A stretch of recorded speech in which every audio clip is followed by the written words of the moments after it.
जय भीम मित्रांनो, जय महाराष्ट्र, जय शिवराय. 2025 खूप काही शिकून गेला. मला तर भरपूर काही शिकून गेला आणि चुकाही खूप झाल्या. असं नाही की कुठल्या एका गोष्टीमुळे, असं भरपूर चुका होतात जे सगळ्यांकडून होतात, पण ते सगळ्या चुका आपण सांगू नाही शकत.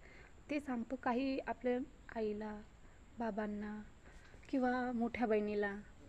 आणि जर कोणाकडे मोठी बहीण नाही आहे, लहान बहीण नाही आहे, ते आपल्या आईला शेअर करतात. तसंच मीही केल्या. माझ्या जे चुका झाल्या, माझ्या आईने मला माफही केल्या आणि ते चुका नंतर होणार नाही 2026मध्ये याचा प्रयत्न खूप करेल.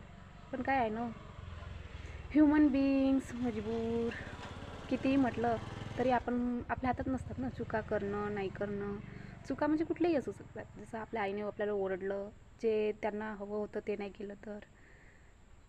पण प्रत्येक वर्ष आपल्याला, प्रत्येक वर्षी काही ना काही शिकून जाणारं वर्ष असते. ह्या वर्षी खूप काही झालं.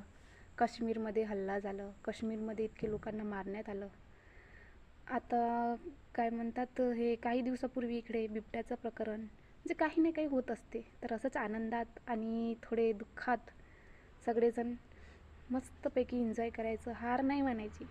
कठीणाई कितीही आली तरी हार नाही मानायची. लोक असतात पाडणारे, पण आपण नेहमी उंच जाऊ असंच प्रयत्न करू. लोकांना बोलू द्या हो, त्यांचं कामच आहे बोलायचं. आपल्याला काय करणं आहे? बोला. ते बोलतील नाही तर आपण आपण नजरेमध्ये असतो ना त्यांच्या. हीच तर चांगली गोष्ट आहे की नाही. तर बोलू द्या, बोलतात तर. Happy new year in advance. Follow करत जा.